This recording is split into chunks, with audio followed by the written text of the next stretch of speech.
নমস্কার, নবী ত্রিপুরার বাংলা সংবাদে আপনাদের স্বাগত। আপনাদের সাথে আমি পশ্চিমী। সংবাদ শুরুতে এক ঝলক। জোলাইবাড়ি ব্লকের উদ্যোগে শুক্রবার প্রাকৃতিক দুর্যোগ মোকাবেলার মহড়া অনুষ্ঠিত হলো জোলাইবাড়িতে। ছাগলকে কুকুরের হাত থেকে রক্ষা করতে গিয়ে কুকুর তাড়ানোর অপরাধে কুকুরের মালিকের আক্রমণে আহত হলো এক ব্যক্তি। ঘটনা শুক্রবার উত্তর চরিলামে।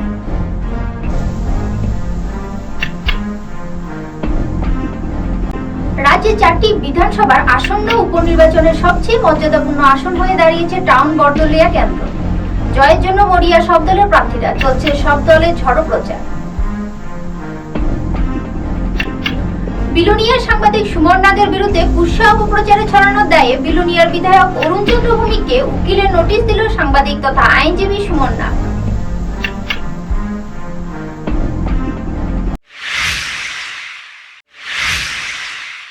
দীর্ঘদিন বন্ধ থাকার পর পুনরায় শুক্রবার থেকে শুরু হলো আগরতলা থেকে ঢাকা হয়ে কলকাতা বাস পরিষেবা। শুক্রবার আখাউড়া স্থলবন্দরে এই বাস পরিষেবার সূচনা করলেন রাজ্যের পরিবহন মন্ত্রী সহ অন্যান্য অতিথিরা। অবশেষে আগরতলা ঢাকা হয়ে কলকাতার বাস পরিষেবা শুক্রবার থেকে শুরু হয়ে গেছে। এদিন আখাউড়া স্থলবন্দরে আয়োজিত এক অনুষ্ঠানের মধ্যে দিয়ে এই বাস পরিষেবার সূচনা করেন রাজ্যের পরিবহন মন্ত্রী প্রণজিৎ সিংহ রায়। এছাড়াও উপস্থিত ছিলেন টিআরটিসির আধিকারিকরা সহ বাংলাদেশের পক্ষ থেকে অতিথিরাও। কয়েক বছর বন্ধ থাকার পর পুনরায় বাস পরিষেবা শুরু হওয়াতে খুশি সকলেই। সহজে বাংলাদেশ হয়ে কলকাতা আসা যাওয়া করতে পারবে এবার সাধারণ মানুষ। আগরতলা থেকে নিজস্ব প্রতিনিধির প্রতিবেদন, নবীন ত্রিপুরা।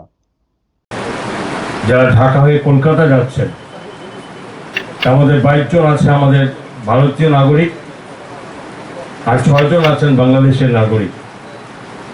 আমি আপনাদের সকলের প্রতি এই শুভ যাত্রা যারা আজকে করছেন তাদের প্রতি আমি আমার রাজ্য সরকারের পক্ষ থেকে আন্তরিক প্রীতি শুভেচ্ছা আমি জ্ঞাপন করছি।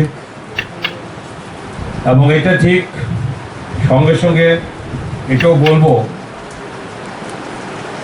যে গত 28শে এপ্রিল এই বাস সার্ভিস চালু হবে বলে শুরু হয়েছিল। কিছুটা ত্রুটিগত কারণে সেটা আমরা করতে পারিনি এবং সেটা আজকে করতে যাচ্ছি। তার জন্য বিশেষভাবে বাংলাদেশ সরকারের যারা এর সঙ্গে যুক্ত অফিসার আছেন এবং সঙ্গে আমাদের assistant commissioner, high commissioner Arif Mohammad ji তো বটেই, আর সে সঙ্গে আমাদের দপ্তরের প্রিন্সিপাল সেক্রেটারি এলএস ডানলুন্দির তাদের যৌথ উদ্যোগে এবং সেটা আজকে থেকে সমস্ত ত্রুটিমুক্ত হয়ে আজকে এটা শুরু হচ্ছে। বরাবরই বাংলাদেশ আর ভারতের এই ত্রিপুরা এক অভিন্ন হৃদয়, যেখানে মানুষের ভাষা, চলাচলা, কথা বলা, পোশাক পরিচ্ছদ থেকে শুরু করে কৃষ্টি সংস্কৃতি, তাই সবকিছু আমাদের একে একে অপরের সঙ্গে মেলে। শুধু এই মৈত্রী বাসের মাধ্যমে শুধু সম্পর্ক তৈরি হচ্ছে তা নয়, বাংলাদেশ সরকারের মাননীয় প্রধানমন্ত্রীজি শেখ হাসিনা ম্যাডামের এবং আমাদের ভারত সরকারের মাননীয় প্রধানমন্ত্রী নরেন্দ্র মোদীজি যে যৌথ উদ্যোগে এই ভারতবর্ষের ত্রিপুরার সঙ্গে বাংলাদেশের, শুধু ত্রিপুরা কেন বলবো, সেটা অন্যান্য ভারতবর্ষের সঙ্গে যে একটা অমোঘ শক্তিতে যুক্ত হচ্ছে এবং সেটার এই দীর্ঘ ফল, এই যে প্রসার হবে, লাভবান দেশ আমরা হতে যাচ্ছি। আপনারা ইতিমধ্যে জেনে গেছেন সড়ক পথ বাংলাদেশের সঙ্গে আমাদের রাজ্যের সঙ্গে যুক্ত হচ্ছে এবং সেটা সাবরুম দিয়ে, এবং তারপরেও রেল যোগাযোগ যেখানে বেশি দিন দূরে নেই, তারপরেও যেখানে জলপথে যোগাযোগ, সেটা জাহাজ সীমান্তপথ থেকে শুরু করে আমাদের সোনামতে শুরু করে উদয়পুরের মহানি পর্যন্ত সেটাও যুক্ত হতে যাচ্ছে, খুব বেশি দূরে নয়। সারা ভারত কৃষক সভার রাজ্য কমিটির উদ্যোগে শুক্রবার কৃষক সভার হল করে অনুষ্ঠিত হলো ত্রিপুরার পান চাষী সমিতির প্রথম কনভেনশন। সারা ভারত কৃষক সভার রাজ্য কমিটির উদ্যোগে ত্রিপুরা পান চাষী সমিতির প্রথম কনভেনশন শুক্রবার কৃষক সভার হলঘরে অনুষ্ঠিত হয়। এদিনের কর্মসূচিতে উপস্থিত ছিলেন সারা ভারত কৃষক সভার রাজ্য কমিটির সম্পাদক পবিত্র কর সহ অন্যান্য নেতৃত্বরা। আগরতলা থেকে নিজস্ব প্রতিনিধির প্রতিবেদন, নবীন ত্রিপুরা। বিষয়গুলো আছে। পান একটি আমাদের সমাজে আপ্যায়নের একটা বিষয়, মুখরোচক। এবং আমরা দেখেছি আগে নিমন্ত্রণ করতে গেলে পর্যন্ত পান সুপারি দিয়ে নিমন্ত্রণ প্রাথমিকভাবে বাড়ি বাড়ি নিয়ে এটা দিয়ে আসে, এটা প্রচলন। এই পান তার অনেক অসুধি গুণ আছে। এটা বিধানচন্দ্র কৃষি বিশ্ববিদ্যালয় পশ্চিমবাংলার যেটা, এবং আইআইটি খড়গপুর, সেখানে একজন বিজ্ঞানী, কৃষি বিজ্ঞানী, তিনি গবেষণার মন্তব্য যেটা পানের পাতার যে রসটা, এটা বিভিন্ন উপকার আছে, শুধু মুখরোচক না, এবং তার থেকে ওষুধ তৈরি করা যায়, তাকে ভিত্তি করে বিস্কিট তৈরি করা যায়, তাকে ভিত্তি করে চকলেট তৈরি করা যায়, এবং এটা পৃথিবীর অন্যান্য দেশে তার উপর ঔষধ তৈরি করে। আমরা যদি ব্যাপক আকারেও করি, শুধু খাওয়ার জন্য এমনিতে মুখরোচক হিসেবে খাওয়া না, এর ছাড়াও তার একটা ঔষধি গুণটাকে কাজে লাগাতে, এর তার জন্য এখনো রিসার্চ চলছে। আমি কথা বলেছিলাম কিছু। বিদ্যুৎস্পৃষ্ট হয়ে বিলোনিয়ার বরপাথরে শুক্রবার মর্মান্তিক মৃত্যু হলো এক শিক্ষিত নির্মাণ শ্রমিক যুবকের। এই মর্মান্তিক মৃত্যুর ঘটনায় এলাকা জুড়ে নেমে এসেছে শোকের ছায়া। বিদ্যুৎস্পৃষ্ট হয়ে মৃত্যু হলো এক নির্মাণ শ্রমিকের। ঘটনা বিলোনিয়া থানাধীন বরপাথুরির লক্ষ্মীপুর পঞ্চায়েত এলাকাতে। ঘটনায় এলাকায় শোকের ছায়া নেমে এসেছে। মৃত নির্মাণ শ্রমিকের নাম শ্যামল দেবনাথ। তার বাড়ি গর্জনিয়া এলাকাতে। সম্প্রতি বিএসসি নার্সিং কোর্স শেষ করে পিতার মৃত্যু হওয়ায় বাড়িতে এসেছিল। কাজ না পেয়ে নির্মাণ শ্রমিকের কাজে সে যোগ দেয়। তার লক্ষ্মীপুর এলাকার মুরারি দেবনাথের বাড়িতে ঘর তৈরি করতে গিয়ে লোহার পিলার বসাতে গিয়ে হঠাৎই অসতর্কতার কারণে রাস্তা দিয়ে যাওয়া বিদ্যুৎ পরিবাহী তারের সাথে লোহার পিলারের সংযোগ ঘটে যায়। এতে বিদ্যুৎস্পৃষ্ট হয়ে উনি মারা যান। উনার সাথে তিনজন তড়িতাহত হয়েছেন। এতে একজন কপাল জোরে বেঁচে গেলেও একজন গুরুতর আহত হয় এবং অপরজন অর্থাৎ শ্যামল দেবনাথ ঘটনাস্থলে বিদ্যুতের ছোবলেই মারা যান। সাথে সাথে তিনজনকে বরপাথরি প্রাথমিক স্বাস্থ্য কেন্দ্রে নিয়ে গেলে মৃত শ্যামলকে চিকিৎসক মৃত বলেই ঘোষণা করেন। অন্য দুজনের অবস্থা গুরুতর, তাদের চিকিৎসা চলছে।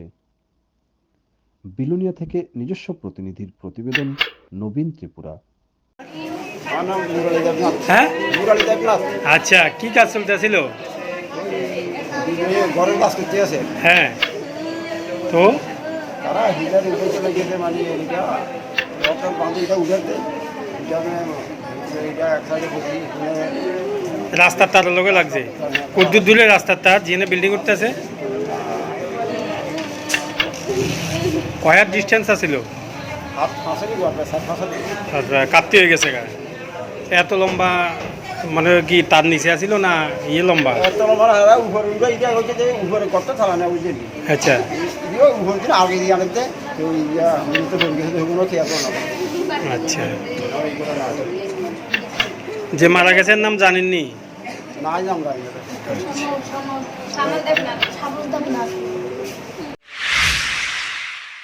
ছাগলকে কুকুরের হাত থেকে রক্ষা করতে গিয়ে কুকুর তাড়ানোর অপরাধে কুকুরের মালিকের আক্রমণে আহত হলো এক ব্যক্তি। ঘটনা শুক্রবার উত্তর চরিলামে। একটি কুকুর একটি ছাগলকে আক্রমণ করে ক্ষতবিক্ষত করার দৃশ্য দেখে পথ চলতি এক ব্যক্তি কুকুরটিকে তাড়ানোর ঘটনায় কুকুরের মালিক এবং তার পরিবারের অন্যান্য সদস্যদের হাতে আক্রান্ত হলেন। শুক্রবার এই ঘটনা চরিলাম এলাকায় চাঞ্চল্য ছড়িয়েছে। এই এলাকার রাধেশ্যাম নম নামে এক ব্যক্তি করমুড়া এসবি স্কুলের পাশ দিয়ে সকালে আসার পথে দেখতে পান একটি ছাগলকে কুকুর কামড়াচ্ছে। তখন তিনি কুকুরটিকে মেরে তাড়িয়ে দেন। কুকুরটি ছিল এলাকারই বিশ্বজিৎ নম নামের একজনের।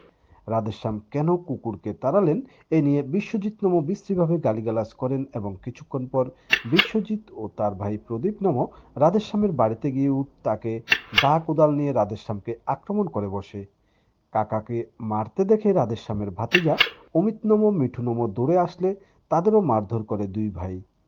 আহতদের উদ্ধার করে বিশ্রামগঞ্জ হাসপাতালে নিয়ে যাওয়া হয় এবং দায়ের আঘাতে রাধেশ্যামের হাত কেটে গিয়ে 6টি সেলাই লেগেছে। এই ঘটনায় আক্রান্তরা বিশ্বজিৎ নম প্রদীপ নমর বিরুদ্ধে বিশ্রামগঞ্জ থানায় মামলা দায়ের করেছেন। চুরিলাম থেকে নিজস্ব প্রতিনিধির প্রতিবেদন, নবীন ত্রিপুরা। আমরা এখানে একটা থানাতে কমপ্লেন ছিল একজনের উপরে মানে অ্যাটাক হয়েছে। তো একজন নাকি দুইজন? তারা দুজন, তারা একজন কাকু আর একজন বাতিজাকে তার উপরে অ্যাটাক হয়েছে। তারা এনে আইসি। তো যে অ্যাটাক করছে এরা খুব খুঁজছি কিন্তু হে নাই, তারা ফ্যামিলির কেউই নাই। স্যার কি দিয়ে অ্যাটাক করছে? দা আর কোদাল এদি তো আছে এনে, আমরা সিজ করছি, গাড়িতে আছে। তো ওখানে নেক্সট কি স্টেপ নেই পরে স্যার আপনার তদন্ত করে। ডেজিগনেশনটা? আমার ডেজিগনেশন হচ্ছে পিএসআই দাস, বিশ্রামগঞ্জ পিএস। খেলাধুলা সহ পুরনো সংস্কৃতি ফিরিয়ে আনতে উদ্যোগ নিল অখিল ভারতীয় বিদ্যার্থী পরিষদ। কৈলাসহরে অনুষ্ঠিত হচ্ছে সপ্তাহব্যাপী ক্রীড়া প্রতিযোগিতা। খেলাধুলা সহ পুরনো সংস্কৃতিকে ফিরিয়ে আনতে অখিল ভারতীয় বিদ্যার্থী পরিষদ কৈলাসহর কলেজ শাখার পক্ষ থেকে এক ব্যতিক্রমী উদ্যোগ নিয়েছেন। মূলত ভারতবর্ষের স্বাধীনতা ৭৫ বছর উপলক্ষে সারা দেশব্যাপী অমৃত মহোৎসব চলছে। এর অঙ্গ হিসেবে কৈলাসহর রামকৃষ্ণ মহাবিদ্যালয়ের এভিভিপি শাখার উদ্যোগে এক সপ্তাহব্যাপী নানান খেলাধুলার আয়োজন করা হয়েছে। প্রতিদিন কলেজ প্রাঙ্গণে সকাল 11টা থেকে বিকেল 4টে অবধি চলবে খেলাধুলো। সপ্তাহব্যাপী এই খেলাধুলার আয়োজন সঠিকভাবে পরিচালনা করার জন্য নেতৃত্বে রয়েছেন এবিভিপির কলেজ শাখার সভাপতি আকাশ সরকার, সহ সম্পাদক Sourav Saha, social media in charge Krishan Debnath, ছিলেন সহ সভাপতি বিল্লাল আহমেদ, ছাত্রনেতা অমরধর সহ আরো অনেকেই। এবিভিপির কৈলাসহর রামকৃষ্ণ মহাবিদ্যালয়ের শাখার সভাপতি আকাশ সরকার সংবাদ মাধ্যমকে জানিয়েছেন যে অমৃত মহোৎসবের উপলক্ষে গত 8ই জুন থেকে এক সপ্তাহব্যাপী খেলাধুলার আয়োজন করা হয়েছে। প্রতিদিন কলেজ প্রাঙ্গণে কলেজের ছাত্রছাত্রীদের পাশাপাশি কলেজ শিক্ষক এবং কলেজের শিক্ষিকারাও এই খেলাধুলায় অংশগ্রহণ করবেন। কৈলাসহর থেকে নিজস্ব প্রতিনিধির প্রতিবেদন, নবীন ত্রিপুরা। আমাদের ভারতবর্ষের স্বাধীনতার ৭৫তম বর্ষপূর্তি উপলক্ষে সারা দেশব্যাপী বিভিন্ন প্রোগ্রাম করা হচ্ছে আমাদের। তো এরই ব্যাপী আমাদের অখিল ভারতীয় বিদ্যার্থী পরিষদ রামকৃষ্ণ মহাবিদ্যালয় কলেজ শাখার পক্ষ থেকে আমরা বিভিন্ন খেলাধুলার আয়োজন করেছি। তার মধ্যে আছে বিভিন্ন প্রতিযোগিতা, যেমন art competition, tug of war এবং কবাডি। আমরা দেখছি যে আমাদের যে খেলাধুলার প্রতি স্টুডেন্টদের যে ইন্টারেস্টটাই চলে যাচ্ছে। তো আমরা অখিল ভারতীয় বিদ্যার্থী পরিষদ, যেহেতু আমাদের আইডিয়ালজি হচ্ছে পুরনো সংস্কৃতিকে তুলে ধরা, তাই আমরা চাইছি যে পুরনো যাতে সংস্কৃতি খেলাধুলার প্রতি তাদের যাতে আকর্ষণটা বাড়ে। এরই পরিপ্রেক্ষিতে আমাদের এই স্বল্প প্রচেষ্টা, অর্থাৎ রামকৃষ্ণ মহাবিদ্যালয় কলেজ শাখার পক্ষ থেকে। কত তারিখ থেকে শুরু হয়েছে আমাদের এই প্রোগ্রামগুলো 8 তারিখ থেকে শুরু হয়েছে এবং 14 তারিখ অবধি চলবে, 13 তারিখ অবধি চলবে। 14 তারিখ আমাদের প্রাইজ ডিস্ট্রিবিউশন। মূলত কি কি খেলাধুলায় আপনাদের এই অনুষ্ঠানে রয়েছে? তো tug of war, kabaddi, art competition আর রুমাল চোর আছে একটা। প্রতিদিন হচ্ছে? প্রতিদিনই হচ্ছে। কারা কারা অংশগ্রহণ করছে এতে? এখানে শিক্ষক শিক্ষিকা সবাই আমাদেরকে সাহায্য করছে, প্লাস বিভিন্ন ছাত্রছাত্রীরা অংশগ্রহণ করছে খেলাধুলার মধ্যে। এই যে স্বাধীনতা ৭৫ বছর উপলক্ষে অমৃত মহোৎসব পালন করছে, এর মূল উদ্দেশ্যটা কি? মূল উদ্দেশ্য হলো ছাত্রছাত্রীদের খেলাধুলার প্রতি আকর্ষণ করে তোলা এবং আমাদের পুরনো সংস্কৃতিকে তুলে ধরা। অর্থাৎ বিভিন্ন গেমস অনেকেই খেলছে না, অনেকেই ক্রিকেটের মধ্যেই সীমাবদ্ধ থাকে, কবাডি, তারপর টাগ অফ ওয়ার, এইসব কেউ খেলছে না বললেই চলে। তাই আমাদের মূল উদ্দেশ্য হচ্ছে এইসব বিষয়ে সকলকে আকর্ষিত করে তোলা। প্রতিবেশী ধারালো অস্ত্রের আঘাতে গুরুতর জখম হয়ে জীবিত চিকিৎসাধীন এক গৃহবধূ। ঘটনা ঘটেছে শুক্রবার ধর্মনগরে। প্রতিবেশীর সাথে বিবাদের জেরে প্রতিবেশীর দায়ের আঘাতে রক্তাক্ত হলো এক গৃহবধূ। ঘটনা শুক্রবার ধর্মনগরে। এদিন প্রতিবেশী রঞ্জিত তাঁতির সাথে ঝগড়া হয় সঙ্গীতা তাঁতি নামে এক গৃহবধূর। তখনই রঞ্জিত দা দিয়ে গৃহবধূকে আঘাত করে বলেই জানা গেছে। গৃহবধূকে প্রথমেই পরিবারের লোকজনরা স্থানীয় হাসপাতালে নিয়ে যায়, সেখান থেকে তাকে জীবিত আনা হয়। অভিযুক্তের বিরুদ্ধে থানাতে মামলা করা হয়েছে বলেই খবর। ব্যুরো রিপোর্ট, নবীন ত্রিপুরা। মানে মুখে মুখে ঝগড়া, হ্যাঁ, মুখে মুখে ঝগড়া হওয়ার পরে তো আমরা তো ভাবছি তারা এই বেটাও ধরছে না, এই তো ঘুমাইছে না। ঝগড়াটা হয়েছে কার সঙ্গে? ঝগড়াটা এই যে ছেলেটা মারছে, এই ওর ছেলেটা নাম কি?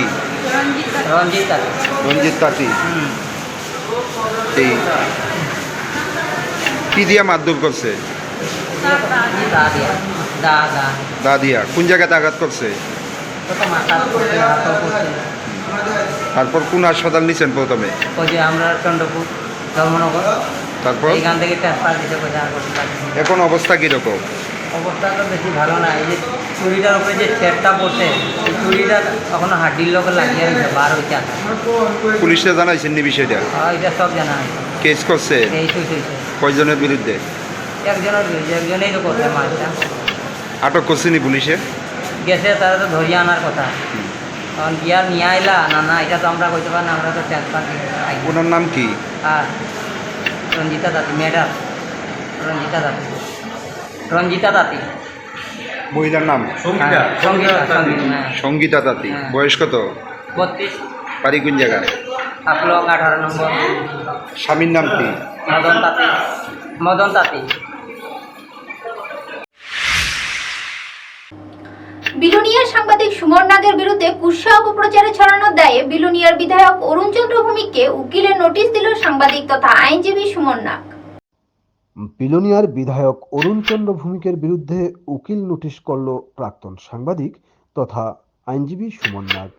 প্রসঙ্গত গত 19শে মে রবিবার বিলোনিয়া বিজেপি মণ্ডল কার্যালয়ে এক সাংবাদিক সম্মেলন করেন 35 বিলোনিয়া বিধায়ক অরুণ চন্দ্র ভৌমিক। বিধায়ক নিজের গাড়ির ড্রাইভার ও বিলোনিয়া মণ্ডল সম্পাদক বিজন মজুমদারের বিরুদ্ধে বিলোনিয়া থানায় একটি মামলা করেছেন। সংবাদ মাধ্যমে এই খবর প্রকাশিত হওয়ার পর সাংবাদিক সম্মেলন ডেকে বিধায়ক বলেন তিনি সাংবাদিক সুমন নাগ ওরফে কৃষ্ণ নাগকে ফোন করে এই খবর সম্পর্কে কিছু জানে কিনা জিজ্ঞেস করলে সুমন নাগ বলেছেন এ বিষয়ে কিছুই জানেন না। বিধায়ক বলেছেন আমি কৃষ্ণকে তথা সুমন নাগকে খামে করে ভালো অঙ্কের টাকা দিয়েছি এবং চিকিৎসা করতে যাওয়ার কথা শুনে তারপরেও সুমনবাবু যে পত্রিকায় কাজ করেন সে পত্রিকায় বিধায়কের বিরুদ্ধে খবর ছাপা হয়েছে এমন অভিযোগ তুলে বিধায়ক অরুণ চন্দ্র ভৌমিক। সাংবাদিক সম্মেলনে দলীয় কর্মীদের বিরুদ্ধে কী কারণে থানায় মামলা করেছেন তার স্পষ্টীকরণ জানতে চান সাংবাদিকরা। তিনি সে বিষয়ে কিছুই না বলে সাংবাদিকদের বিরুদ্ধে একরাশ ক্ষোভ উগরে দেন। প্রতিবাদী কলমে একটা নিউজ উঠেছে, বিজেপি মুখ খুললেন অরুণ। এই যে এখানে বলেছে যে আমার ড্রাইভার চন্দন বণিককে আমি 2 মাসের বেতন দিইনি 26,000 টাকা, এটা সর্বৈব মিথ্যা। চন্দন আমার পাশে আছে, তাকে অ্যাসেম্বলি থেকে আমার ক্লার্কের কাজও করে, প্লাস গাড়িও চালায়, সে ড্রাইভিং জানে। সেহেতু আমার খরচটাও সাশ্রয়ের জন্য সে যেমন ক্লার্কের কাজ করে অ্যাজ ওয়েল এজ গাড়িও চালায়, তাকে আমি সব মিলিয়ে 13,000 টাকা আমি মাইনে দিই। অ্যাসেম্বলি থেকে সে 7,004 টাকা পায়, আর ব্যালেন্স অ্যামাউন্ট আমি দিই তাকে। এবং আগরতলা যখন থাকে, থাকা খাওয়ার ব্যবস্থা আমার বাড়িতে আছে, আমার এখানে থাকে খায়, সেটা আমার বলাটা উচিত নয়। একজনকে খাইয়ে বলা আবার যে খাইয়েছি সেটা ওই বলবে। তারপরে এখানেও অনেক সময় কাজের ইয়েতে যদি অসুবিধা হয় এখানেও খেয়ে নেওয়ার সময় সার্কিট হাউসে, আমি সার্কিট হাউসেও তাকে ভাড়া দিয়ে। আমার এগেইনস্টে যে সমস্ত ফিনান্সিয়াল অভিযোগ এনেছে এগুলো সর্বৈব মিথ্যা। এখানে আপনারাও জানেন কিছুদিন আগে আমি ওই যারা একটা কলেজ, মিউজিক কলেজের যে একটা ফাংশন কলাবিতান, সেখানে প্রায় আমি 80,000 টাকা খরচ করে যারা নাচ গানে অংশ নিয়েছিল সেরকম প্রায় 130 জন বা তারও বেশি লোককে আমি 500 টাকা করে দিয়েছি প্রতিজনকে। এবং একজন ভালো আর্টিস্ট, উনি কবিতা আবৃত্তি করেছিলেন, ওনাকেও দিয়েছি আমি একটা খামে করে। এবং আমাদের যে সাংবাদিক এই কৃষ্ণ নাগ, ওকেও আমি একটা খামে করে আমি দিয়েছি, যে সে বললো যে আমি বাইরে যাব, তাকেও আমি কিছু অনুদান দিয়েছি। আমি অ্যামাউন্টটা বলবো না, ভালো অ্যামাউন্টে দিয়েছি। তো এরপরও যদি আমি যদি দানকে সে যারা দান নেয়, হ্যাঁ, তারা যদি আবার আমার বিরুদ্ধে কুকথা বলে, এই যে খুব দুঃখ হয় আর কি। হ্যাঁ, এবং আমি কৃষ্ণর কাছেও ভেরিফাই করেছি, সে আমার কাছে অস্বীকার করেছে যে আমি এরকম কোনো নিউজ করিনি। জানা যায় আজ পর্যন্ত থানায় দলীয় কার্যকর্তাদের নামে বিধায়ক অরুণচন্দ্র ভৌমিক যে মামলা করেছেন তার কোনো ধরনের সমঝোতার কাগজ তিনি থানায় জমা দেননি। এতে করে থানাবাবুরাও বিষয়টি নিয়ে বিব্রত আছেন। সুমন নাগ বলেছেন, বিধায়ক সাংবাদিক সম্মেলনে আমাকে মোটা অঙ্কের টাকা দিয়েছে বলে যে অভিযোগ করেন, এই সংবাদ যখন বিভিন্ন সংবাদপত্র ও খবরের চ্যানেলে প্রচার হয় তা দেখে আমার পরিবার, বন্ধুমহল এবং আমার শুভানুধ্যায়ীরা মর্মাহত হয়েছেন। আমার পেশাগত দায়িত্ব পালনে আমাকে অসম্মানিত করা হয়েছে বলে জানিয়েছেন সুমন নাগ। উক্ত ঘটনায় বিধায়কের বিরুদ্ধে সুমন নাগ গত 7 জুন একটি প্রতিবাদপত্র তথা উকিল নোটিশ দেন এবং তাতে তিনি উল্লেখ করেন যে নোটিশ পাওয়ার 15 দিনের মধ্যে তিনি যথাস্থানে সাংবাদিক সম্মেলন করে অসত্য তথ্য প্রদানের জন্য যেন ক্ষমা প্রার্থনা করেন, অন্যথায় ওনার বিরুদ্ধে আদালতে মানহানির মামলা করতে তিনি বাধ্য থাকবেন। বৃহস্পতিবার দুপুরে সুমন নাগ সংবাদ মাধ্যমের সামনে বিস্তারিতভাবে বিষয়টি তুলে ধরেন। বিলোনিয়া থেকে নিজস্ব প্রতিনিধির প্রতিবেদন, নবীন ত্রিপুরা। গত কিছুদিন আগে আপনারা জানেন, বিলোনিয়ার সাংবাদিক মহলকে নিয়ে এক সাংবাদিক সম্মেলন করেছিলেন বিলোনিয়া 35 বিলোনিয়া বিধানসভার বিধায়ক অরুণচন্দ্র ভৌমিক। তিনি একজন বরিষ্ঠ আইনজীবীও বটে। সেই ক্ষেত্রে তিনি অভিযোগ করেছিলেন কৃষ্ণনাগ সাংবাদিক, অর্থাৎ আমি সুমন নাগ, আমার ডাকনামি এটা, অভিযোগ করেছিলেন মোটা অঙ্কের টাকা দিয়েছেন খামে ভর্তি করে। এরপরও ওনার বিরুদ্ধে নিউজ হচ্ছে। উনি কী কারণে সাংবাদিক সম্মেলন যেই কারণে করলেন, কেন মামলা করলেন দলীয় কার্যকর্তার বিরুদ্ধে, তার কোনো ক্লারিফিকেশন সাংবাদিকদের সামনে দিলেন না। এখন পর্যন্ত স্টিল নাও আজকের দিন পর্যন্ত সেই মামলার এখনও থানাতে কোনো ধরনের কম্প্রোমাইজ লেটার দেননি, যা নিয়ে পুলিশ মহলও বিব্রত আছে। আর সেটা উত্তর না দিয়ে তিনি সাংবাদিক সম্মেলন করলেন যে সাংবাদিককে টাকা দেওয়া হয়েছে, মোটা অঙ্কের অনুদান দিয়েছেন। এই অনুদানের বক্তব্য আমি তীব্রভাবে বিরোধিতা করি এবং কেন এই ধরনের বক্তব্য রাখলেন এবং এই বক্তব্যের মধ্যে দিয়ে আমাকে সম্মানহানি এবং আমার বিরুদ্ধে ষড়যন্ত্রের সামিল, যার দরুন আমি গত 7 তারিখ মাননীয় বিধায়ক অরুণচন্দ্র ভৌমিককে আইনি নোটিশ পাঠাই এবং আগামী 15 দিনের মধ্যে উনি ওই স্থানে সাংবাদিক সম্মেলন করে সাংবাদিকের সামনে যদি ক্ষমা প্রার্থনা না করেন তাহলে ওনার বিরুদ্ধে আমি আইনত ব্যবস্থা নেব। জোলাইবাড়ি ব্লকের উদ্যোগে শুক্রবার প্রাকৃতিক দুর্যোগ মোকাবেলা মহড়া অনুষ্ঠিত হলো জোলাইবাড়িতে। জোলাইবাড়ি ব্লকের আধিকারিকের উদ্যোগেই প্রাকৃতিক দুর্যোগ মোকাবিলার উপর এক কর্মশালার আয়োজন করা হয়। ব্লক আধিকারিক মানস ভট্টাচার্য দায়িত্বে আসার পর লোকজনদের রক্ষণার্থে প্রাকৃতিক দুর্যোগ মোকাবিলার উপর এক বিশেষ কর্মশালার আয়োজন করেন। আজকের এই মহড়ায় জোলাইবাড়ি বালিকা দ্বাদশ শ্রেণী বিদ্যালয়ের ছাত্রীরা, জোলাইবাড়ি দ্বাদশ শ্রেণী বিদ্যালয়ের ছাত্র ও এলাকার লোকজনের উপস্থিতিতে এই মহড়া প্রদর্শন করা হয়। আজকের এই মহড়ার মাধ্যমে প্রাকৃতিক দুর্যোগ চলাকালীন সময়ে লোকজন কিভাবে প্রাথমিকভাবে নিজেদের রক্ষা করতে পারবে তার প্রদর্শন করা হয়। জোলাইবাড়ি ব্লকে আয়োজিত আজকের এই অনুষ্ঠানে উপস্থিত ছিলেন শান্তিবাজার মহকুমা শাসক অভেদানন্দ বৈদ্য, জোলাইবাড়ি ব্লক আধিকারিক মানস ভট্টাচার্য, ব্লকের পঞ্চায়েত সমিতির চেয়ারম্যান রবি নম, ছিলেন ভাইস চেয়ারম্যান তাপস দত্ত এবং বিএসসির চেয়ারম্যান অশোক মগ এবং অন্যান্য অতিথিরাও এদিন এই অনুষ্ঠানে উপস্থিত ছিলেন। শান্তিবাজার থেকে নিজস্ব প্রতিনিধির প্রতিবেদন, নবীন ত্রিপুরা। আজকে মূলত কিসের উপর ভিত্তি করে অনুষ্ঠানটা হয়েছে? আজকে জোলাইবাড়ি আরডি ব্লকের অন্তর্গত ব্লক লেভেল ডিজাস্টার মক ড্রিলের এখানে আয়োজিত করা হয়েছে, যেটার মধ্যে ছিলেন মাননীয় মহকুমা শাসক, পঞ্চায়েত সমিতির চেয়ারম্যান, ভাইস চেয়ারম্যান নাম্বার 1 এবং ব্লক অ্যাডভাইসারি কমিটির চেয়ারম্যান। এর সাথে আমাদের সাথে ছিলেন আধিকারিক মহকুমা প্রশাসনের দিক থেকে, civil defence volunteer, fire service, health ডিপার্টমেন্টের টিম থেকে, ডক্টরের টিম, জোলাইবাড়ি থেকে। এখানে আমরা আজকে আমাদের স্টাফ প্লাস যে স্টুডেন্টস, স্কুলের স্টুডেন্টস এবং যে কমন পাবলিক, এদেরকে আমরা একটা মক ড্রিল করে দেখেছি কীভাবে আর্থকুয়েকের সময় নিজেকে সেফলি বিল্ডিং থেকে বের করতে লাগে এবং ফায়ার ইনসিডেন্ট হলে কীভাবে এটা ঠিকমতো মোকাবিলা করতে লাগে। আসন্ন দিনে আমরা আশা করব আমাদের এই আয়োজিত মক ড্রিল থেকে যেন মানুষে শিখে গেছেন এবং যদি ডিজাস্টার হয় তাহলে যেন তারা প্রিপেয়ার থাকতে পারে এবং ভবিষ্যতেও আমরা এইরকম মক ড্রিলের আয়োজন করব। রেশম শিল্পকে পুনরুজ্জীবিত করতে মোহনভোগ ব্লকের গ্রামতলী পঞ্চায়েতে 11 জনকে বিভিন্ন সামগ্রী দিয়ে করা হলো সহযোগিতা। হারিয়ে যাওয়া শিল্পকে পুনরুজ্জীবনের লক্ষ্যে রেশম চাষ প্রকল্পে মোহনভোগ ব্লকের অন্তর্গত গ্রামতলী পঞ্চায়েতে 17 জন বেনিফিশিয়ারির মধ্যে 8 একর জমিতে 3,71,750 টাকার আর্থিক সহায়তা প্রদান করা হয়েছে স্বাবলম্বী করার উদ্যোগ নিতে।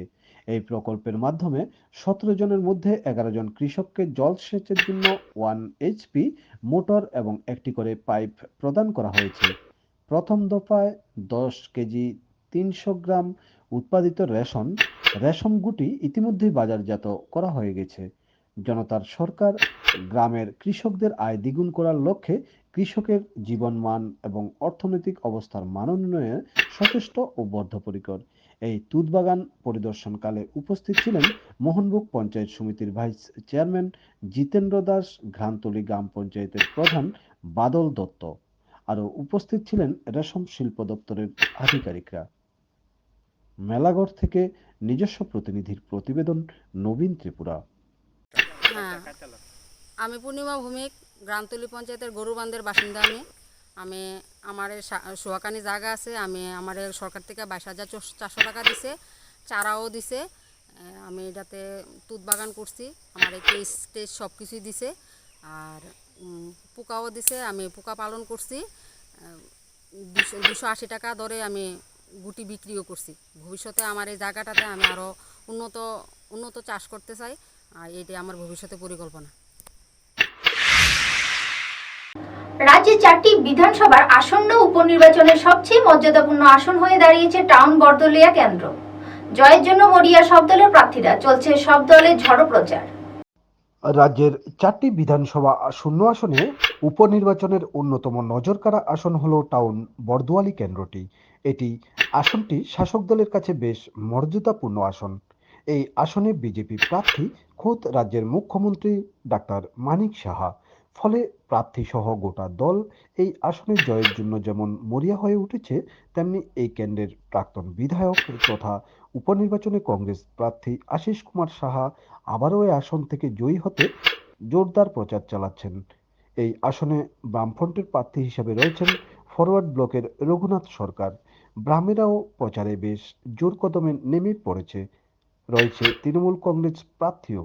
বৃহস্পতিবার বিজেপি প্রার্থী তথা মুখ্যমন্ত্রী মানিক সাহা মন্ত্রী রামপ্রসাদ পাল সহ বিধায়িকা কল্যাণী রায়কে সাথে নিয়ে প্রচারে অংশ নিয়েছেন মন্ত্রীবাড়ি রোড এলাকাতে।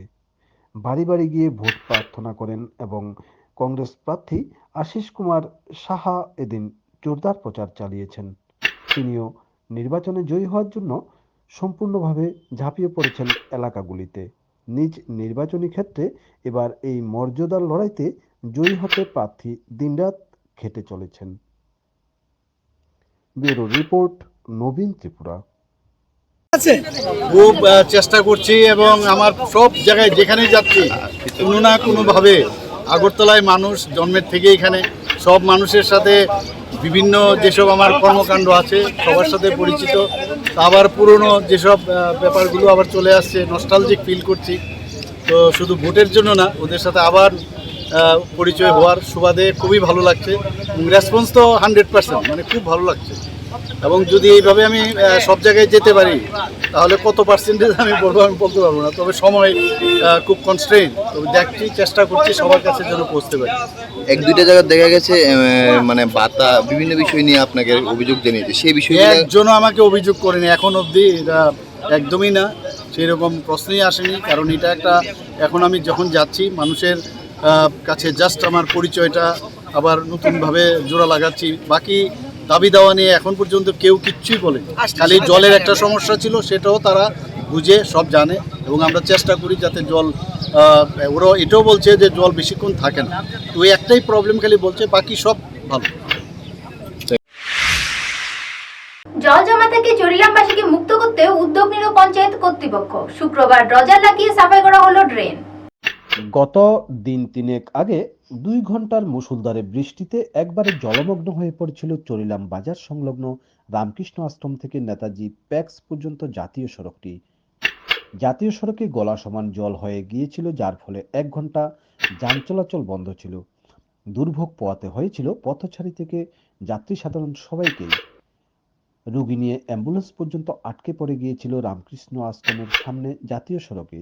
চরিলাম বাজার সংলগ্ন রামকৃষ্ণ আশ্রমের সামনেই জাতীয় সড়কের দুপাশে ড্রেনগুলি নর্দমা, কাদা, আবর্জনা এবং প্লাস্টিক জাতীয় জিনিস দিয়ে ভর্তি হয়ে গিয়েছিল, যাতে ড্রেনগুলি জ্যাম হয়ে গিয়েছিল, যার ফলে বৃষ্টির জল ড্রেন দিয়ে নিষ্কাশন হতে না পারায় রাস্তায় জল জমে যায়।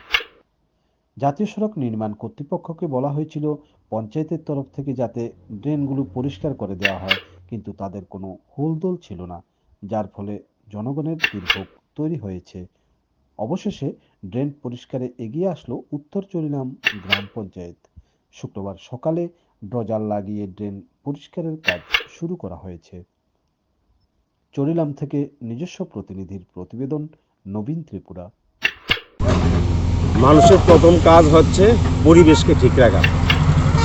তো আমরা দীর্ঘদিনই শুনতে পাচ্ছি এবং দেখতে পাচ্ছি উত্তর চরিলাম বাজার সংলগ্ন, বাজার থেকে চরিলাম দ্বাদশ শ্রেণী বিদ্যালয়ে যাওয়ার অবধি রাস্তার দুই দিকে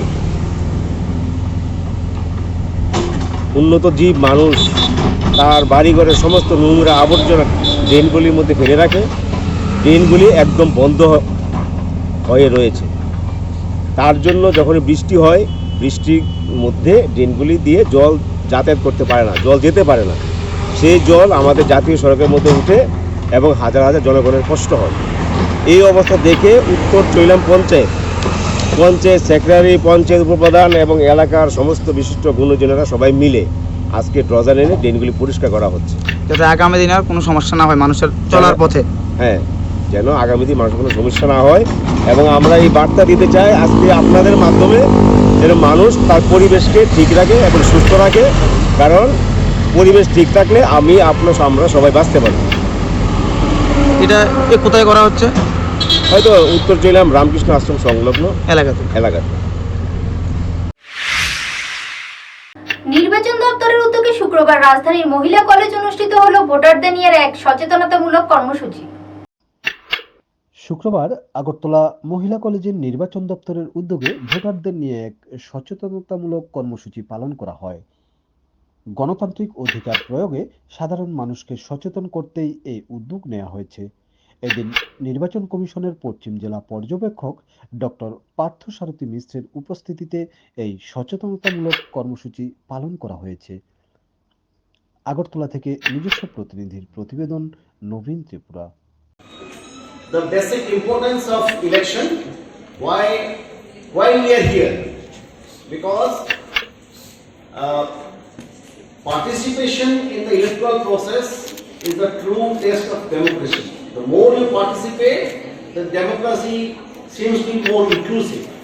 So this election, maybe it's a by-election, but it's an election in its full form, and we wish that everybody who is eligible to vote, maybe many of you may be the first time voters, or many of you maybe might have given your vote earlier. So how many of you first time voters this time? So many of you are first time voters. So first time voters are really they must be very excited to participate in this kind of electoral process. तो यहाँ हमारा आने की ये है कि आप लोग ये जब बाई इलेक्शन होगा, ये बाई इलेक्शन में आप लोग पार्टिसिपेट करेंगे। जितने ज़्यादा the focus is always on the first time voters and all the young mass who are the majority of the electors are the present dividends. We want them to be covered. कभी कभी क्या होता है ना, a lot of people think that election is a holiday, so let's not go and cast our vote. So we are not We are not expecting this from a college of your repute. I understand this is only women's college in Agartala. You are very privileged to be a student of this college, and I understand that your vote, every vote counts actually. Every vote counts for us. Nobody should be left out. And as we all know that Indian elections are very dynamic. काफी सारे यहाँ पे lot of procedure has to be followed, lot of diversions, lot of infringement in the electoral process, and that is the reason we all say that what Margaret Thatcher, the ex-Prime Minister of UK, has told that Indian elections have set a golden standard of conducting elections. So we have set a golden standard. लेकिन हमारा ये कहने का ये है कि आप each of you matters to us who is a voter, because democracy can only be successful if all the young and all the eligible voters, they are a part of the governance. এখনকার মতো বাংলা সংবাদ এই পর্যন্ত। পরবর্তী সংবাদ দেখার আমন্ত্রণ জানিয়ে বিদায় নিচ্ছি। মনে রাখবেন, আমরা সজাগ 24 ঘন্টা আপনাদের পাশে।